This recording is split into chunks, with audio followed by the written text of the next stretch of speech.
Welcome to Lead Today with me, Kalyna. Let's talk leadership.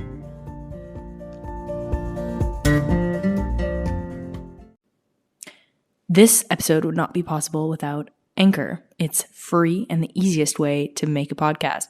They're creation tools that allow you to record and edit your podcast right from your phone or computer. Anchor will distribute your podcast for you so it can be heard on Spotify, Apple Podcasts, and many more. You can make money from your podcast with no minimum listenership. It's everything you need to make a podcast in one place. So download the free Anchor app or go to anchor.fm to get started. Hello, everyone. I'm excited to be back as we continue this series. Today's episode is close to my heart, and I put it in the book for a variety of reasons. So we'll definitely be talking about that in a moment. It's the chapter on creativity. We're nearing the end of part 2 of the book. If you haven't purchased it yet, I would encourage you to do so in wherever you buy books, actually. So Amazon, Barnes & Noble, Indigo, and the links are in the show notes. It also means a lot when you review a book. Any author that's written a book might not ask you directly, but it means a lot to creators when you take the time to honestly share your thoughts about what it is they've produced. It allows the book or piece of art to become more widespread. It gives other people the means to understand what they're getting themselves into if they buy the book or piece of creation, whatever it is. So if you're willing to review it, if you've bought it already, that really does make a difference to me in my work and getting the book into the right hands, which is the most important thing. So creativity, why did I put this in the book? Well, I mean, to live a meaningful life, you create things because you take the thoughts from your head and you bring them to life. You take them out of your head and put them into the world. And so there are many ways to do this. And I think that's where people get caught up with the word creative or creativity. I'm not creative. You are creating all day long, every day, every single thing that you touch, physically or metaphorically, every email you write, you're creating, and it's your personal brand. And so what I encourage you to do is to really consider that as you go through life. You are a creator. Just by being here, you create things. You create meals, you create conversations, you do things at work. There's a variety of ways that you create. And so similar to Seth Godin's work, I really push that idea very strongly because I completely believe in it. You can be an analytical mind and you still create. And I think the definition needs to be really taken quite literally, which is maker of things or making something, to make something, right? So you're bringing things to life all the time. If you're a parent, you're definitely a creator. You've created a life. Anything that you have impacted and brought forth from your thoughts into the real world is your creation. So let's just all agree on that to begin with. I think it's incredibly important because whether it's a spreadsheet or a work of art, it's all a creation. And if we acknowledge that, then we can start doing some pretty exciting things with our creations, which is, first of all, having a bit of pride, not in a bad way, but maybe let's say respect for or value in what it is that we do. I think people, and I've heard this from clients as well. I just recently had a client who's kind of leaving this big corporate executive job and wants to start her own thing in the writing space. And it's like, well, but entrepreneurs are not as worthy as someone working in a big corporate job, or creatives, artists are definitely not to be taken seriously. That's not a career path. That's not a real career. I get it. I totally get it. I mean, look, it's not the fastest way to be a millionaire to write a book or to produce this podcast. It doesn't bring me millions, not yet. What it does is it gets my thoughts, my heart, my most meaningful ideas out into the world for you to see, hear, consume, and consider. And hopefully I can share things in a way that maybe is a little bit different from the way Seth Godin or Jordan Peterson or anybody that you admire shares their thoughts so that you have another viewpoint, another perspective from someone different to add to your arsenal. And maybe you disagree with me, and I think that's also very good. And there's something to be said for within the creative process, creating and then not liking it.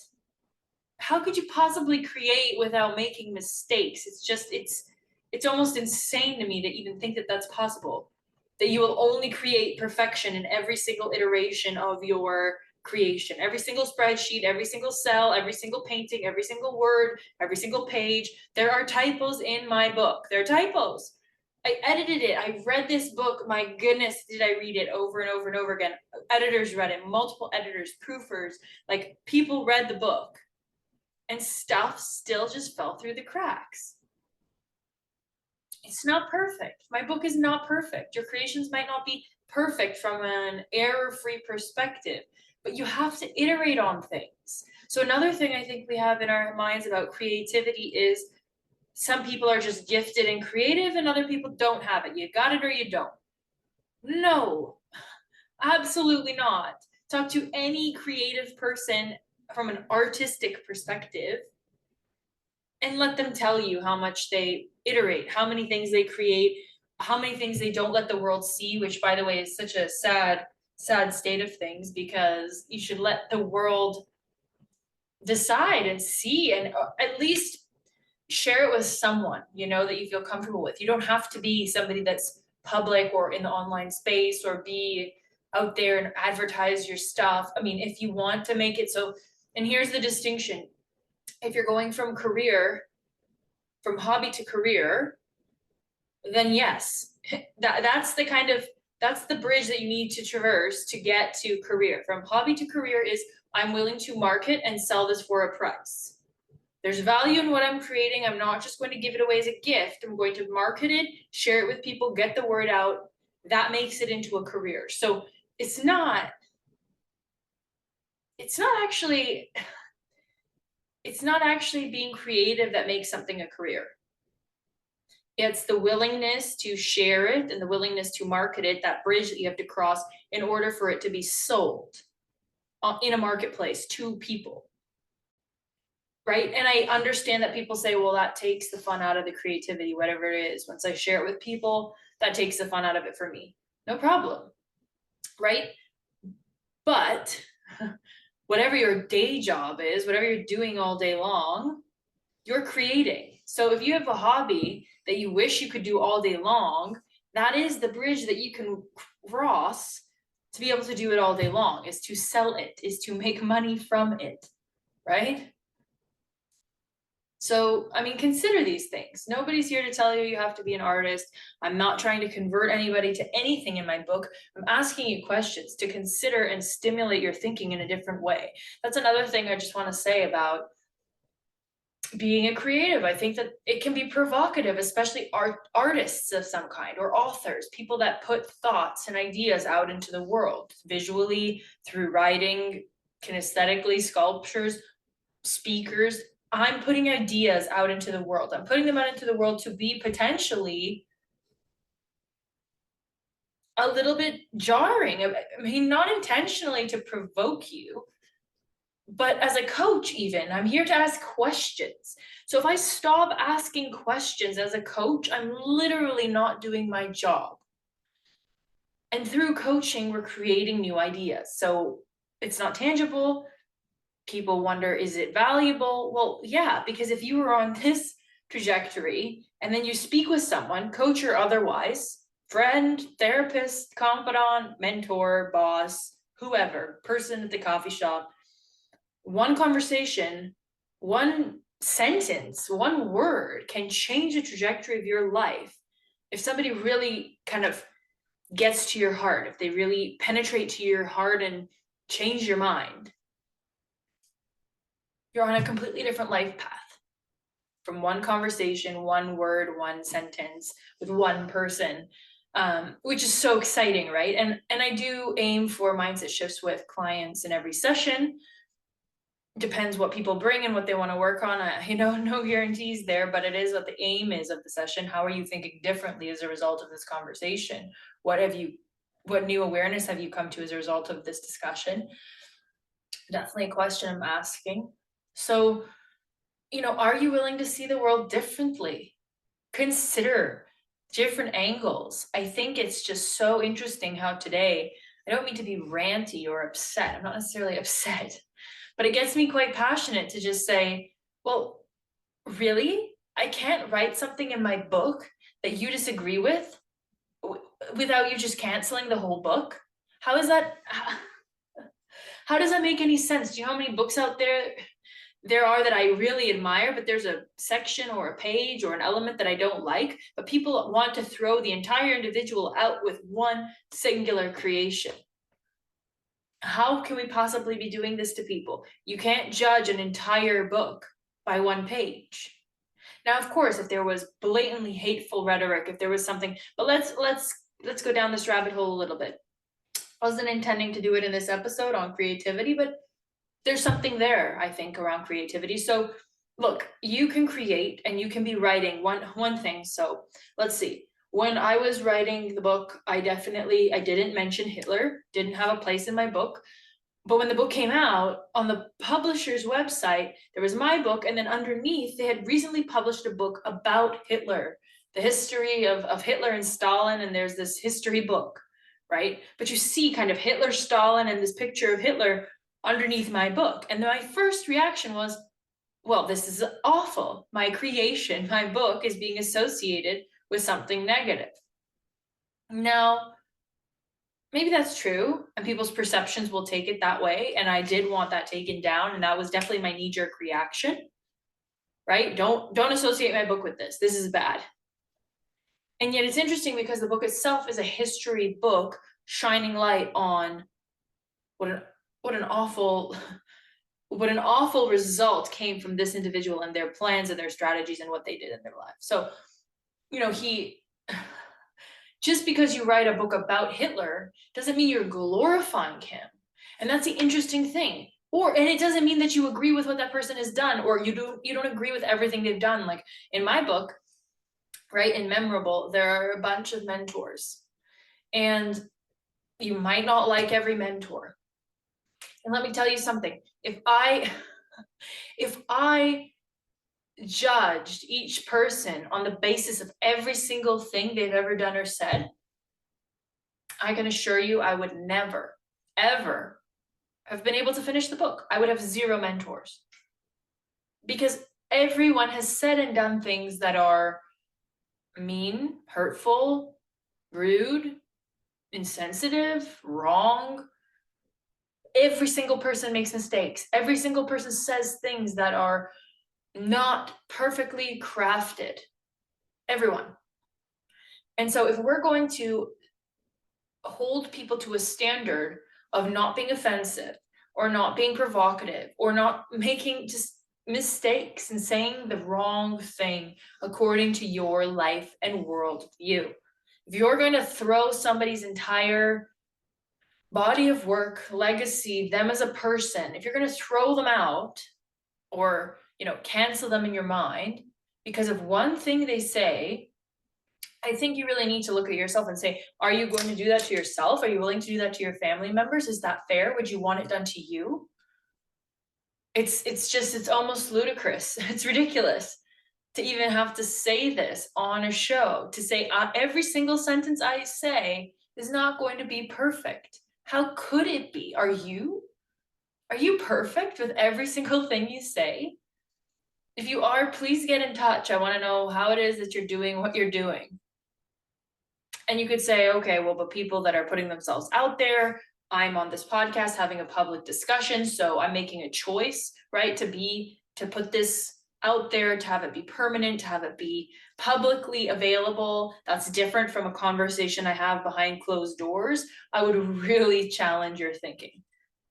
Because if you're doing it behind closed doors, if you're saying things that are whatever, rude, not correct, not politically correct, and you're doing them behind closed doors, then you're still saying them. And that means you still believe them or you're still thinking about it. And so it's still the same thing. Yes, somebody that's got a podcast or a show that's reaching millions of people, not me, by the way, not yet, but somebody in the public eye, yes, they're held to a different standard to some degree because what they say ripples out farther. But don't discredit your impact here, which we'll talk about in part 3. Because one thing that you say to one person, again, remember, you're creating. You could change the trajectory of that person's life. If you choose an encouraging word, you say, hey, I really think you'd be a great author. Go for it. I support you, which so many people said to me, versus the one English teacher I had in high school who said, you really don't have any talent in writing. This is not your thing. That was one person. It was one hurtful comment. And I frankly never did that great in English class. I mean, I had some years better than others, but it was never my strong suit. And yet here I am with a published book. Most of my English teachers in high school didn't publish a book. I have a published book. It's not perfect, but it's published. It's out there. It's helping people. People purchased it. So which story do I want to choose to believe here, right? You can change people's lives with one sentence. It can be a negative sentence, a negative text, a mean tweet, a mean comment. You can change their lives with one positive, encouraging comment because you're creating through your words. People just discredit this completely. That's not being creative. That's just talking. I'm just talking and I'm creating something right here, right now, this podcast that's reaching people, that's maybe changing minds, that's maybe upsetting some people that listen to this. Fine, but it's doing something, right? I'm putting out thoughts, I'm putting out things into the world that are changing hearts. That's my whole mission, is to make people feel like they've got a huge hug. If you know me personally, you know my hugs are just top notch. That's a fact. Let's just put it out there. But not only that, it's I want to change hearts. I want to change minds. I want people to come from the heart and to consider how they're being and to show up with love. And I'm not coming at this episode kind of in a very harsh way to be mean. I'm doing it to really kind of startle you and to get you to think about coming from the heart. Because if you come from the heart, you're not going to be discouraging to people. You're not going to say these mean things. You're not going to throw somebody's entire career or entire impact out because of one bad sentence that they say. It's just not right.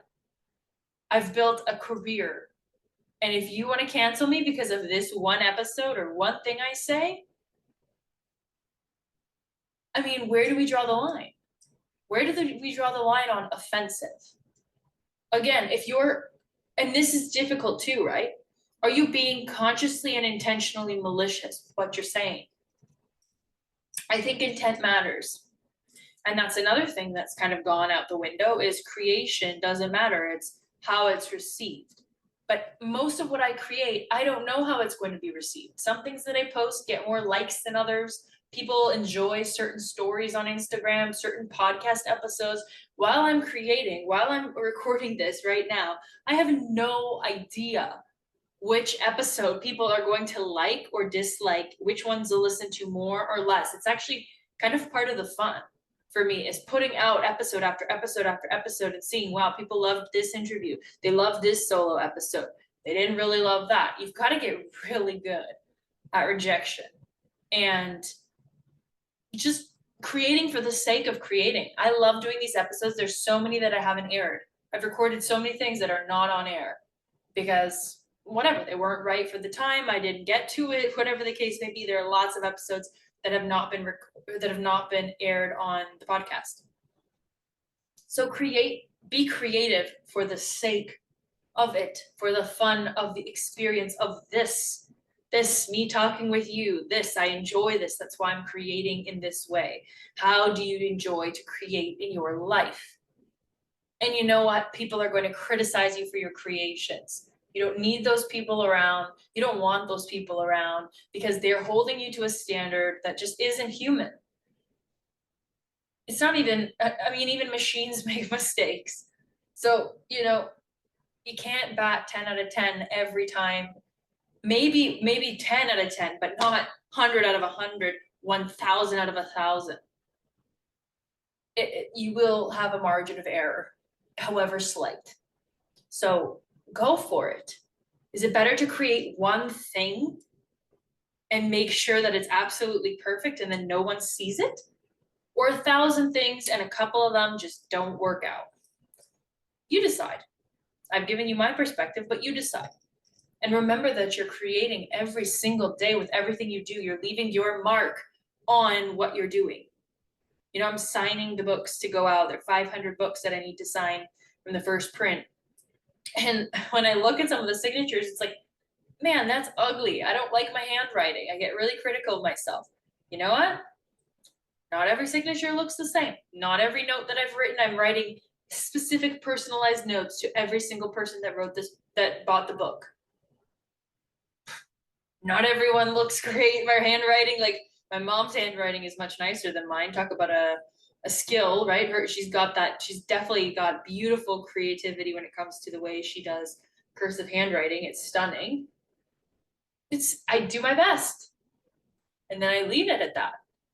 You know? I create those 500 signatures, those 500 personalized notes, and I say, I did my best. So give your best to what you're creating in your life.